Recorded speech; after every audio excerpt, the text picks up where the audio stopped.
हरे कृष्णा। सभी प्यारे प्यारे भक्तों का कृष्णा डिवोशन यूट्यूब चैनल पर स्वागत है। हम सभी श्रवण कर रहे हैं श्री कृष्ण चरित अमृतम अद्भुत ग्रंथ और आज हम श्रवण करेंगे भाग 140। आज का शीर्षक है कन्हैया ने ब्रज में चारों धामों का आह्वान किया। तो आइए श्रवण करते हैं। रात्रि की बेला है और आकाश में तारे टिमटिमा रहे हैं। हवा शीतल बह रही है। ब्रजराज रात्रि के समय अपनी पत्नी यशोदा से बात कर रहे हैं कि हम लोग 4 धाम की यात्रा में निकल रहे हैं। ब्रजरानी ने कहा, 4 धाम की यात्रा पर क्यों? ब्रजराज ने कहा, तुम इतनी चिंतित क्यों हो गई? तुम्हें भी पता है ना कि कन्हैया के जन्म से पहले भगवान नारायण से मैंने प्रार्थना की थी कि मेरे बालक होगा तो सपत्नीक बद्री, केदार, यमुनोत्री, गंगोत्री जाएंगे और दर्शन करेंगे। तुम भूल गई क्या?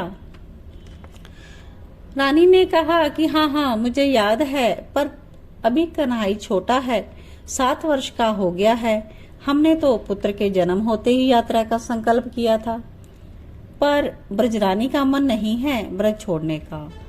बहुत समय लगेगा क्या? यशोदा जी ने पूछा। ब्रजराज ने कहा कि हाँ, 2 मास तो लगेगा ही। बैलगाड़ी तैयार करवा ली है और बैल भी रिष्ट पुष्ट हैं, तीव्र गति से चलते हैं। खाने पीने की व्यवस्था सब होती रहेगी, क्योंकि साथ में एक बैलगाड़ी और चल रही है, उसमें 2 सेवक और सेविकाएं रहेंगी। इस प्रकार ब्रजपति ने अपनी 4 धाम की यात्रा की सारी व्यवस्था समझा दी। ब्रजरानी ने कहा, बलदाऊ के बिना कन्हैया का मन नहीं लगेगा। ब्रजरानी ने फिर भी कहा कि रोहिणी जा नहीं सकती क्योंकि उसके पति कारागार में हैं। तो बोलती है वो रोहिणी उसी समय पर आकर कहती, जीजी आप लोग हो आइए, मैं यहीं पर हूँ। और सारी बातें सुनकर वो बोली, जीजी संकल्प किया है आप लोगों ने, उसे आपको पूरा करना चाहिए। ब्रजरानी ने भी कहा, हाँ बात तो सही है। अधूरे मन से उसने ये बात कही। तो नंद बाबा ने कहा, तो फिर कल ही हमें यहाँ से निकलना होगा। मैंने अपने भाइयों से बात कर ली है, उन्होंने कहा है निश्चित होकर आप जाइए, हम ब्रज को संभाल लेंगे। तो अब उन्होंने भी कह दिया, ठीक है। यशोदा रानी कैसे मना करती। और प्रातः सूर्य उदय से पहले निकलना है, कन्हैया को तैयार कर लेना। ब्रजराज इतना कहकर चले गए अपने पर्यंक में। तो आगे कन्हैया पूछते हैं, मैया हम कहाँ जा रहे हैं? जब बैलगाड़ी में बैठकर नंद दंपति अपने सुत के सहित 4 धाम की यात्रा पर निकले, तब उन्होंने पूछा। तो माता ने कहा, हम 4 धाम की यात्रा पर जा रहे हैं कन्हैया। और उन्होंने कन्हैया का मुख चूमते हुए ये बात कही। बैल भी तीव्र गति से दौड़ रहे हैं और उनके गले में बंधी हुई घंटी सुमधुर ध्वनि कर रही है। नंद बाबा बड़े प्रसन्न हैं, पर यशोदा मैया दुखी है क्योंकि उनका वृंदावन छूट रहा था, गोवर्धन छूटने लगा था। कन्हैया देख रहे हैं अपने ब्रज को और अपने आंसुओं को पूछा ब्रजरानी ने कि अब गाड़ी रोकोगे या आज ही 4 धाम पहुंचा दोगे?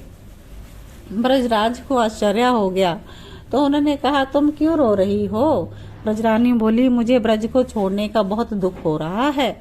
हम लोग तो तीर्थ यात्रा में जा रहे हैं, 4 धाम। ब्रजराज ने कहा, और मेरे लिए तो ये ब्रज ही सबसे बड़ा तीर्थ है। ये कहकर ब्रजरानी सुबक रही हैं और वो गोपियां, रोहिणी दाऊ मेरी रसोई मेरा पूजनगर, ऐसा कह करके ब्रजरानी रो रही हैं। बैलगाड़ी रोक दी गई। सामने एक सरोवर था। यशोदा उतरी और कहती है, मेरे लाला को भूख लग रही होगी, ये रोटी माखन खाएगा। कदम्ब वृक्ष के नीचे बैठ गई यशोदा मैया। सरोवर के जल से हाथ मुंह धोया। सामने गिरी गोवर्धन के दर्शन हो रहे हैं। घने कुंज हैं, मोर कोयल तोता सब यहाँ पर आ गए, कन्हाई थे इसलिए। मैया गोवर्धन नाथ नंदनंदन ने मैया और बाबा को दिखाया कि ये गोवर्धन नाथ हैं। और मैया फिर यशोदा रोने लगी। लाला कहाँ है? कन्हैया लाला, कन्हैया भी तो यहीं थे, पर अब पता नहीं कहाँ चले गए। ब्रजराज भी दौड़े इधर उधर, पर कहीं नहीं मिले कन्हैया। अब तो यशोदा मैया की दशा बिगड़ने लगी। ब्रजराज बाबा को भी चिंता बढ़ती जा रही थी कि 2-4 ग्वाल बाल जो साथ थे वो भी उधर भागने लगे, खोजने लगे कन्हैया। कन्हैया कहीं मिल ही नहीं रहे। ब्रजरानी अब और रोती रोती उनकी दशा बिगड़ने लगी। पर तभी बांसुरी बज उठी। ब्रजरानी में मानो अमृत का संचार हो गया। ब्रजराज भी अब प्रसन्न देखे। ब्रजरानी ने कहा, ये तो मेरे लाला की बांसुरी है। दौड़ी जिस ओर से मधुर बांसुरी की ध्वनि आ रही थी, उधर ही दौड़ पड़ी। ब्रजराज भी दौड़े। सामने एक घना कुंज था, तमाल का कुंज। कन्हैया वहीं पर बैठे थे, बांसुरी बजा रहे थे। मैया और बाबा को आते देखा तो उन्होंने बांसुरी को अपने फेंट में रख दिया।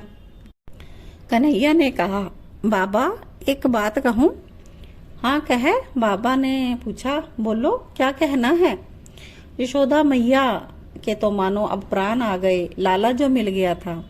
कन्हैया ने पूछा कि बाबा आप 4 धाम क्यों जा रहे हो? तो ब्रजराज ने कहा कि तेरे जन्म से पहले मैंने ये बात अपने भगवान से कही थी, तो जिस दिन होगा ना हम 4 धाम की यात्रा करेंगे। कुछ देर सोचकर कन्हैया बोले, बाबा अगर 4 धाम मैं यहीं ब्रज में बुला दूं तो? ब्रजराज ने कहा, ऐसे थोड़े ही होता है, यात्रा तो करनी पड़ती है। नहीं सब हो जाता है, मेरा ये लाला है ना, ये सबको बुला देगा। ब्रजरानी कहने लगी, हम यहीं नहाकर वापस अपने नंदगांव चले जाएंगे, मुझे तो नंदगांव की याद आ रही है। ब्रजराज बाबा ने पूछा कि तू कैसे बुलाएगा तीर्थों को यहाँ पर? कन्हैया बोले, बाबा तीर्थों के अधिदेव को मैं यहाँ बुला लूंगा, और उन अधिदेव के कारण ही तो तीर्थ हैं। अच्छा, ब्रजराज ने कहा, ठीक है बुला ले फिर। अब कन्हैया नेत्रों को बंद करके आह्वान करने लगे 4 धाम के आदिदेवों का। बद्रीनाथ आप मेरे ब्रज में पधारिए। श्री कृष्ण संकल्प करें तो क्या नहीं हो सकता, इनके संकल्प से ही तो सब कुछ है। और फिर तीर्थों को प्रेम पूर्ण निमंत्रण, वो भी स्वयं नंद नंदन का। बद्रीनाथ पधारे, अलकनंदा की धारा बहर चली। केदारनाथ आप भी पधारे। पर्वत खड़ा हो गया, देखते ही देखते उसमें केदारनाथ महादेव प्रकट हो गए, और पर्वत के नीचे मंदाकिनी बह रही थी। यमुनोत्री और गंगोत्री की धारा प्रकट हुई वहीं पर फिर से। बाबा ये रहे आपके 4 धाम, अब आपको कहीं जाने की आवश्यकता नहीं। आप इन्हीं जल की धाराओं में स्नान कीजिए और दर्शन कीजिए बद्रीनाथ भगवान के, केदारनाथ भगवान के। ब्रजरानी एकाएक बोल उठी, लाला देख। जैसे ही कन्हैया ने मुड़कर देखा नभ की ओर, तो क्या हुआ? भारतवर्ष के जितने तीर्थ थे सब हाथ जोड़कर खड़े हैं। हे नंदनंदन, अपनी ब्रजभूमि में हमें भी वास दे दो। मुस्कुराए कन्हैया, बोले, स्वागत है, आप सबका स्वागत है मेरे ब्रजमंडल में। रामेश्वर, प्रयागराज, काशी, अवंतिकापुरी और सारी पवित्र नदियां सब की सब ब्रजभूमि में उतर आईं। बाबा मैया आप अब स्नान करें, समस्त तीर्थ अब आपके ब्रज में ही हैं। ब्रजराज बाबा ने अपने नेत्रों से सब प्रत्यक्ष देख लिया। तीर्थों ने कन्हैया को प्रणाम किया, ये भी देख लिया। अब तो आनंदित होकर ब्रजराज और ब्रजरानी मैया ने स्नान किया और सारे तीर्थों से यही मांगा कि मेरा लाला चिरजीवी रहे। तात इस तरह से ब्रजरानी और ब्रजराज बाबा अपने लाला के साथ वापस लौट आए थे नंदगांव रात्रि तक। और ये बहुत ही प्यारा प्रसंग। इस प्रकार से हमने श्रवण किया कि ब्रज धाम में ही संपूर्ण तीर्थ निवास करते हैं, वो भी श्री कृष्ण के आवाहन करने पर। वहां पर सभी सभी वहीं पर उनका वास है। तो बहुत ही प्यारा श्री कृष्ण चरित अमृतम, और आप सभी इसी प्रकार से श्रवण करते रहें और अपने हृदय में बैठे हुए श्री राधा श्याम सुंदर को प्रसन्न और आनंदित करते रहें। जय जय श्री राधे, जय जय श्री कृष्णा। जय राधे जया राधे राधे, जय राधे जया श्री राधे। जय कृष्णा जया कृष्णा कृष्णा, जय कृष्णा प्यारो श्री कृष्णा।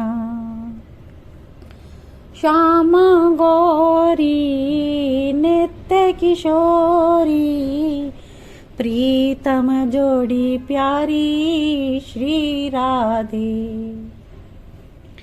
नव नव रंगी नवल त्रिभंगी, श्याम सुअंगी प्यारो श्री कृष्णा।